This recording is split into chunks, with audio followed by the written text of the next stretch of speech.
ಕೆಲವು ಸಂದರ್ಭಗಳಲ್ಲಿ ಸಜೆಸ್ಟ್ ಮಾಡಿದರೆ ಹಾಕಿಕೊಳ್ಳಿ. ದೂರ ಅಂತರ ಕಾಪಾಡಿಕೊಳ್ಳಬೇಕು, ಕಾಪಾಡಿಕೊಳ್ಳಿ. ಕೈ ಕಾಲುಗಳನ್ನು ಶುದ್ಧಗೊಳಿಸಿ, ಮುಖ ಎಲ್ಲವನ್ನೂ ಶುದ್ಧಗೊಳಿಸಿ ಆಹಾರವನ್ನು ಸ್ವೀಕರಿಸಬೇಕು. ಆಹಾರ ಪದಾರ್ಥಗಳನ್ನು ಶುದ್ಧಗೊಳಿಸಿ ಸ್ವೀಕಾರ ಮಾಡಬೇಕು. ಎಲ್ಲ ರೀತಿಯ ನಿಯಮಗಳನ್ನು ಕಾಪಾಡಿಕೊಳ್ಳಿ. ಜ್ವರ, ಕೆಮ್ಮು, ನೆಗಡೆ, ಕಫ ಆಗದಂತೆ ನೋಡಿಕೊಳ್ಳಬೇಕು, ಎಚ್ಚರ ವಹಿಸಬೇಕು. ಗಮನ ಹರಿಸಿ, ಎಲ್ಲ ಕಡೆಗೂ ಗಮನ ಇಡಿ.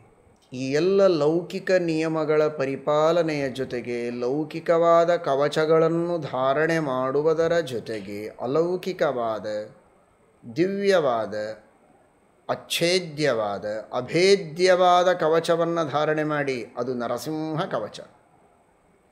ಒಂದೊಂದು ಬಾರಿ ನರಸಿಂಹ ನರಸಿಂಹ ನರಸಿಂಹ ನರಸಿಂಹ ಅಂತ ಹೇಳಿದಂತೆ ನಿಮ್ಮ ಮೇಲೆ ಕೆಳಗೆ ಸುತ್ತ ಮುತ್ತ ಭದ್ರವಾದಂತಹ ಕವಚದ ನಿರ್ಮಾಣವಾಗ್ತಾ ಇದೆ ಅಂತ ಭಾವಿಸಿಕೊಳ್ಳಿ. ಅಚ್ಛೇದ್ಯೋಯಮದಾಹ್ಯೋಯಮಕ್ಲೇದ್ಯೋ ಶೋಷ್ಯೇವಚ. ಯಾರೂ ಹರಿಯುವುದಕ್ಕೆ ಸಾಧ್ಯ ಇಲ್ಲ, ಯಾರೂ ಒಡೆಯುವುದಕ್ಕಾಗುವುದಿಲ್ಲ, ಮುರಿಯುವುದಕ್ಕಾಗುವುದಿಲ್ಲ, ತೋಯಿಸಿ ನೆನೆಸಿ ಕೊಳಿಸಿ ಕಳೆಯುವುದಕ್ಕಾಗುವುದಿಲ್ಲ, ಸುಡುವುದಕ್ಕಾಗುವುದಿಲ್ಲ. ಏನು ಮಾಡುವುದಕ್ಕೂ ಸಾಧ್ಯವಾಗದಂತಹ ಅಚ್ಛೇದ್ಯವಾದ, ಅಭೇದ್ಯವಾದ ಕವಚ ಅದು ಭಗವತ್ ಕವಚ, ನರಸಿಂಹ ಕವಚ. ಪ್ರತಿಯೊಬ್ಬ ಜೀವನ ಸ್ವರೂಪವನ್ನೂ ಆ ರೀತಿಯಾಗಿ ಭಗವಂತ ಕಾಪಾಡಿಕೊಂಡು ಬಂದಿದ್ದಾನೆ ಅನಾದಿ ಕಾಲದಿಂದ, ಅಚ್ಛೇದ್ಯ ಅಭೇದ್ಯವಾಗುವ ರೀತಿಯಲ್ಲಿ. ಸ್ವಯಂ ತಾನು ಅಚ್ಛೇದ್ಯ ತಮನಾಗಿ, ಅಭೇದ್ಯ ತಮನಾಗಿ, ಅಕ್ಲೇದ್ಯತಮನಾಗಿ, ಅಶೋಷ್ಯತಮನಾಗಿ, ಅದಾಹ್ಯತಮನಾಗಿದ್ದಾನೆ. ಅಂತಹ ಭಗವತ್ ಕವಚ ಸುತ್ತಲಿದೆ ಅಂತ ಭಾವಿಸಿ. ನರಸಿಂಹ ನರಸಿಂಹ ನರಸಿಂಹ ನರಸಿಂಹ ನರಸಿಂಹ ನರಸಿಂಹ ನರಸಿಂಹ ನರಸಿಂಹ ನರಸಿಂಹ ನರಸಿಂಹ ನರಸಿಂಹ ನರಸಿಂಹ ನರಸಿಂಹ ನರಸಿಂಹ ನರಸಿಂಹ ನರಸಿಂಹ ನರಸಿಂಹ ನರಸಿಂಹ. ಮಹಾಚೇಷ್ಟಾಬಲೋ ಯಸ್ಮಾನ್ ಮಹಾವಿಷ್ಣುಸ್ತತಃ ಸ್ಮೃತಃ. ವಿಷ್ಣು ನಮ್ಮ ನರಸಿಂಹ ವಿಷ್ಣು. ಯಾಕೆ? ಣ ಅನ್ನುವುದಕ್ಕೆ ಬಲ ಅಂತ ಅರ್ಥ. ನಕಾರೋ ಬಲಂ. ಶ ಅನ್ನುವುದಕ್ಕೆ ಚೇಷ್ಟ ಅಂತ ಅರ್ಥ. ಶಕಾರ ಪ್ರಾಣಾತ್ಮ ಅನಚೇಷ್ಟಾಯ. ಭಗವಂತ ಮಹಾವಿಷ್ಣು. ಯಾಕೆಂದರೆ ನೋಡಿ, ಣ ಅಂದರೆ ಬಲ, ಶ ಅಂದರೆ ಚೇಷ್ಟ. ಎಲ್ಲ ಜಗತ್ತಿನ ಚೇಷ್ಟೆಯನ್ನು ಮಾಡಿಸುವವ, ಮಾಡುವವ, ಮಾಡಿಸುವವ. ಅದಕ್ಕೆ ಬೇಕಾದ ಅಪಾರ ಬಲದ ರಾಶಿ ಇದ್ದವ, ಬಲಸ್ವರೂಪ. ಅಲ್ಪ ಸ್ವಲ್ಪ ಅಲ್ಲ, ವಿಶೇಷವಾಗಿದ್ದವ. ಅಷ್ಟೂ ಸಾಕಾಗದೆ ಮತ್ತೆ ಮಹಾ ಅತ್ಯಧಿಕವಾದ ರೀತಿಯ ಬಲ, ಅತ್ಯಧಿಕವಾದಂತಹ ರೀತಿಯಲ್ಲಿ ಜಗತ್ತಿನ ಎಲ್ಲ ಕಾರ್ಯಗಳನ್ನು ಮಾಡಿಸುವವ. ಅದು ಅವನ ಅಂದರೆ ಸ್ವಭಾವ. ಆದ್ದರಿಂದ ಅವನಿಗೆ ಮಹಾವಿಷ್ಣು. ಮಹಾವಿ ಅತ್ಯಧಿಕವಾದ ರೀತಿಯ ಬಲ ಮತ್ತು ಪ್ರೇರಕತ್ವ, ಚೇಷ್ಟಕತ್ವ. ಜಗತ್ತಿನಿಂದ ಜಗತ್ತಿನಲ್ಲಿರುವ ಜೀವರಾಶಿಗಳಿಂದ ಹಾಗೂ ಬೇರೆ ಬೇರೆ ಜಡ ಪದಾರ್ಥಗಳಿಂದ ವಿವಿಧ ರೀತಿಯ ಕಾರ್ಯಗಳನ್ನು ಮಾಡಿಸುವ ಸ್ವಭಾವ ಇದ್ದವ ಪರಮಾತ್ಮ. ಆದ್ದರಿಂದ ಅವನಿಗೆ ಮಹಾವಿಷ್ಣು ಎಂಬುದಾಗಿ ಕರೀತಾರೆ.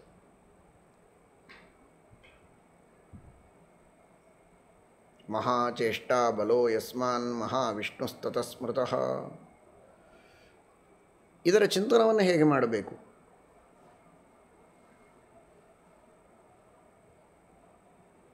ಅದನ್ನು ತಿಳಿದುಕೊಳ್ಳಿ.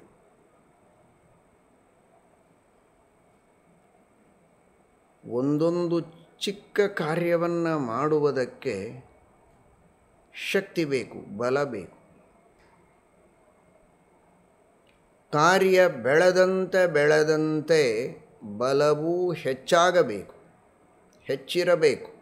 ಅಂದರೆ ಮಾತ್ರ ಕಾರ್ಯವನ್ನು ಬೆಳೆಸುವುದಕ್ಕೆ ಸಾಧ್ಯ, ಹೆಚ್ಚು ಕಾರ್ಯಗಳನ್ನು ಮಾಡುವುದಕ್ಕೆ ಸಾಧ್ಯ.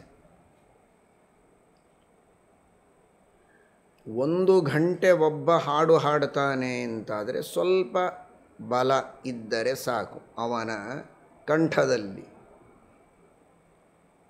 ದೇಹದಲ್ಲಿಯೂ ಬಲ ಬೇಕು, ಬರೀ ಕಂಠದಲ್ಲಿ ಬಲ ಅಂತ ಪ್ರತ್ಯೇಕ ಅಲ್ಲ, ದೇಹದಲ್ಲಿ ಸಂಪೂರ್ಣ ಬಲ ಇರಬೇಕು. ವಿಶೇಷವಾಗಿ ಕಂಠದಲ್ಲಿಯೂ ತ್ರಾಣ ಇರಬೇಕು. ದೇಹದಲ್ಲಿಯೂ ಬಲ ಇದ್ದು ಕಂಠದಲ್ಲಿಯೂ ತ್ರಾಣ ಇದ್ದು ಪ್ರಾಣ ಇದ್ದರೆ ಅವನಿಂದ 1 ಗಂಟೆ ಚೆನ್ನಾಗಿ ಸಂಗೀತದ ಕಾರ್ಯಕ್ರಮ ಆಗಬಹುದು. 2 ಗಂಟೆ ಮಾಡುವುದಕ್ಕೆ ಇನ್ನೂ ಹೆಚ್ಚಿನ ಬಲ ಬೇಕು, 3 ಗಂಟೆ 4 ಗಂಟೆ. ಕೆಲವರೆಲ್ಲ ಗಿನ್ನಿಸ್ ರಿಕಾರ್ಡ್ ಮಾಡುವುದಕ್ಕೋಸ್ಕರ 24 ಗಂಟೆಗಳ ಕಾಲ ನಿರಂತರವಾಗಿ ಸಂಗೀತವನ್ನು ಹಾಡಿದ್ದುಂಟು ಅನೇಕರು. ಕೆಲವರು 36 ಗಂಟೆಗಳ ಕಾಲ ಹಾಡಿದ್ದಾರೆ. ಇನ್ನೂ ಹೆಚ್ಚು ಹಾಡಿದವರಿದ್ದಾರೋ ಏನೋ. ಅಂತೂ ಈ ರೀತಿ ನಿರಂತರವಾಗಿ 24 ಗಂಟೆ 36 ಗಂಟೆಗಳ ಕಾಲ ಅವ್ಯಾಹತವಾಗಿ ಸಂಗೀತವನ್ನು ಹೇಳಬೇಕಾದರೆ ಏನು ಕಂಠದಲ್ಲಿ ತ್ರಾಣ ಇರಬೇಕು, ಅವರೊಳಗೆ ಪ್ರಾಣ ಇರಬೇಕು ಅನ್ನೋದಕ್ಕೆ ತಾನೇ ಅದನ್ನು ಗಿನ್ನಿಸ್ ರಿಕಾರ್ಡ್ ಮಾಡ್ತಾರೆ. ಇಡೀ ಜಗತ್ತಿನ ಜನ ಅದನ್ನು ಮೆಚ್ಚಿಕೊಳ್ತಾರೆ, ಆಶ್ಚರ್ಯದಿಂದ ನೋಡ್ತಾರೆ, ಅಬ್ಬಾ ಅಂತಾರೆ, ಗೌರವವನ್ನು ಸಲ್ಲಿಸ್ತಾರೆ.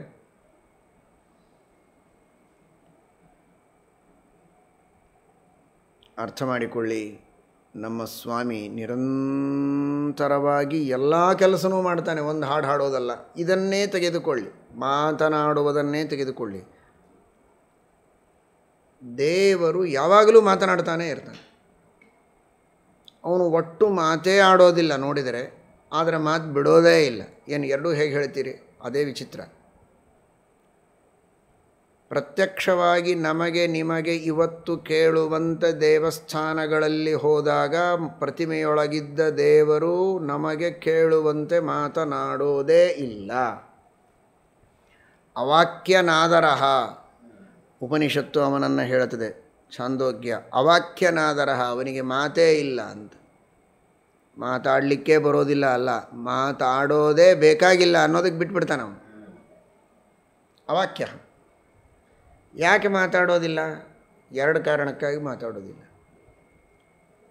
ಅವನ ಮಾತನ್ನು ಕೇಳುವ ಯೋಗ್ಯತೆ ಸೌಭಾಗ್ಯ ನಮಗಿಲ್ಲ, ಪುಣ್ಯ ಇಲ್ಲ. ಒಂದು ಮಾತಾಡದೇನೆ ಕೆಲಸ ಮಾಡಲಿಕ್ಕೆ ಆಗತ್ತೆ, ಮಾತು ಯಾಕೆ ಆಡಬೇಕು ಅನ್ನೋದಕ್ಕೂ ಮಾತಾಡೋದಿಲ್ಲ. ಹೀಗಾಗಿ ಅವಾಕ್ಯ. ಆದರೆ ಪರಮಾತ್ಮನ ಮಾತನ್ನು ಕೇಳುವ ಭಾಗ್ಯವನ್ನು ಪಡೆದವರು, ಸಾಧನೆಯನ್ನು ಮಾಡಿದವರು, ಆ ಪುಣ್ಯವನ್ನು ಪಡೆದುಕೊಂಡಂತಹ ವ್ಯಕ್ತಿಗಳಿದ್ದಾರಲ್ಲ, ಅಂತಹ ಸಜ್ಜನರಿಗೆ, ದೇವತೆಗಳಿಗೆ, ಋಷಿಗಳಿಗೆ, ಮುನಿಗಳಿಗೆ ಕೇಳುವಂತೆ ನಿರಂತರವಾಗಿ ಸಚ್ಛಾಸ್ತ್ರಗಳ ಉಪದೇಶವನ್ನು ಮಾಡ್ತಾ ಇರ್ತಾನೆ. ನಸ್ತೋ ಮುಖಾದಪಿ ನಿರಂತರ ಮುದ್ಗಿರಂತಂ. ನಿರಂತರವಾಗಿ ಹಯಗ್ರೀವಾದಿ ರೂಪಗಳಿಂದ ಪರಮಾತ್ಮ ಉಪದೇಶವನ್ನು ಮಾಡ್ತಾ ಇರ್ತಾನೆ. ಜ್ಞಾನಿಗಳು ಕೇಳ್ತಾ ಇರ್ತಾರೆ, ನಾನ್ ಸ್ಟಾಪ್. ವಿಚ್ಛೇದನೇ ಇಲ್ಲ. ಕೇಳುವವರು ಬ್ರಹ್ಮಾದಿ ದೇವತೆಗಳು, ಮಹಾನುಭಾವರು, ಹೇಳುವವನು ಭಗವಂತ.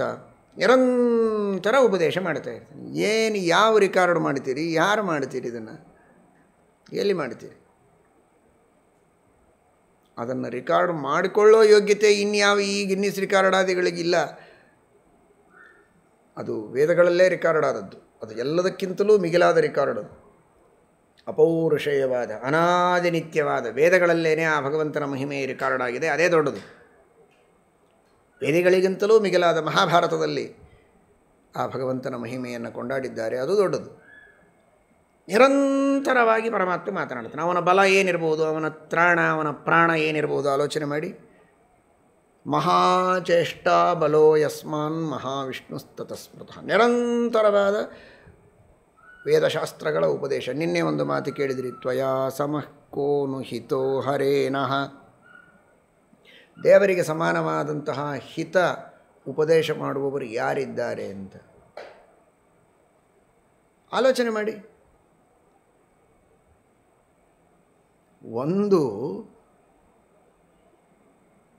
ಒಂದೇನಾದರೂ ಐಡಿಯಾ ಕೊಟ್ಟರೆ ಅದಕ್ಕೆ ಚಾರ್ಜ್ ಮಾಡ್ತಾರೆ ಕಂಪನಿಗಳಲ್ಲಿ.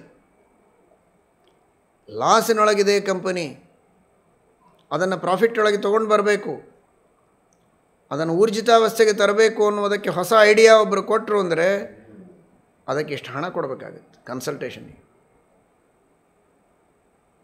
ಒಂದು ಐಡಿಯಾಕ್ಕೆ ಇಷ್ಟು, ಇನ್ನೊಂದು ಐಡಿಯಾ ಕೊಟ್ಟರೆ ಮತ್ತಷ್ಟು. ಈ ರೀತಿ ಒಂದೊಂದು ರೀತಿಯ ಸಲಹೆ ಸೂಚನೆಗಳನ್ನು ಕೊಡುವುದಕ್ಕೋಸ್ಕರ ಹಣವನ್ನು ಕೇಳಿ, ಹಣವನ್ನು ಪಡೆದು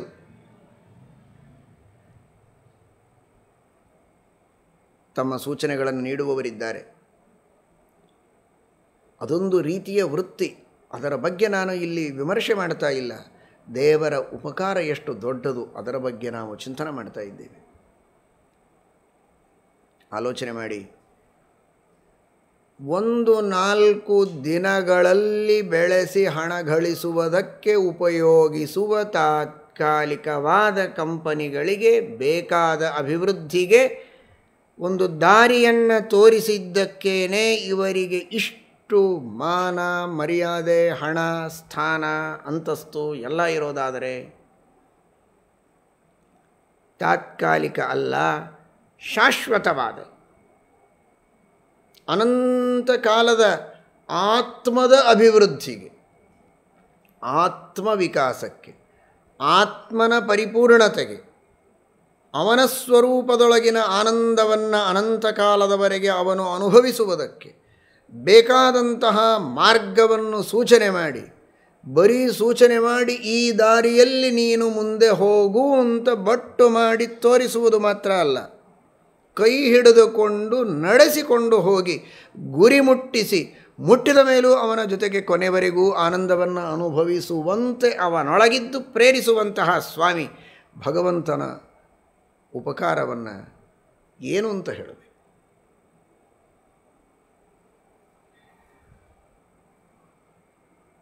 ಅರ್ಥವಾಯಿತೆ?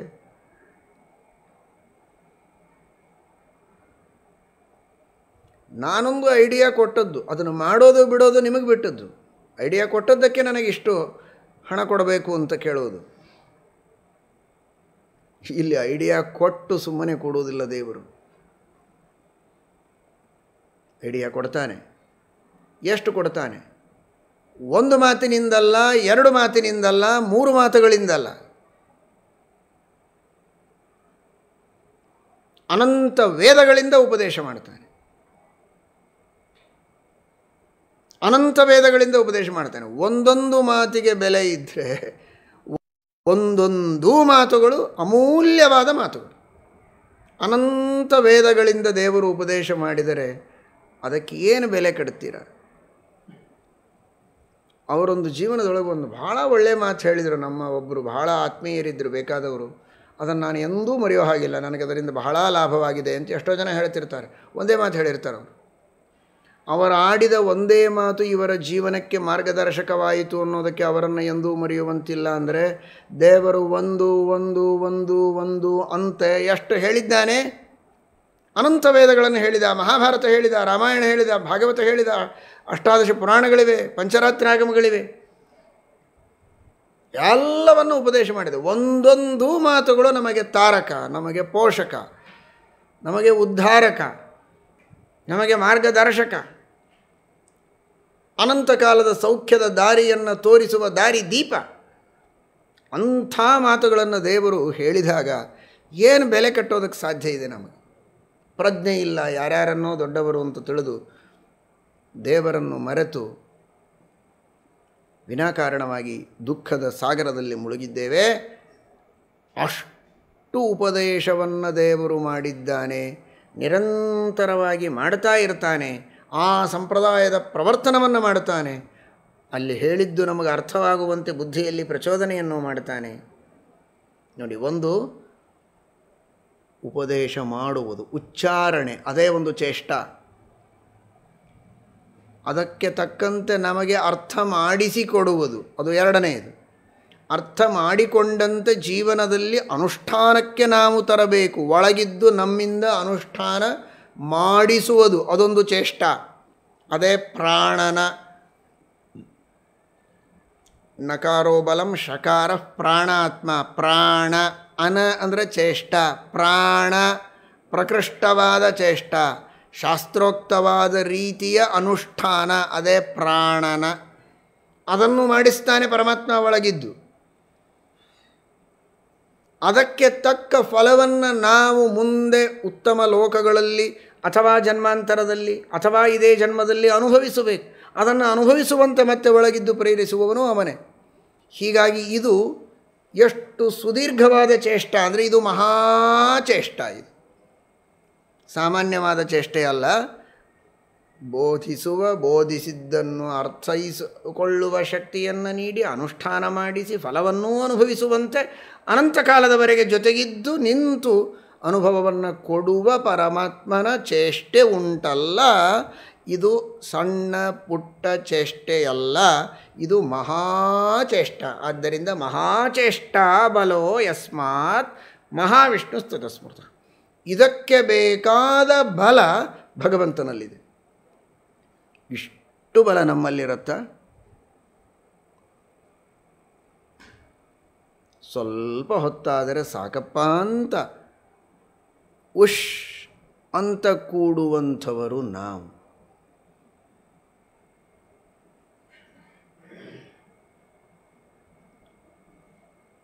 ಎಷ್ಟಾದರೂ ಯಾರು ಉಷ್ ಅನ್ನೋದಿಲ್ಲ ಅವನೇ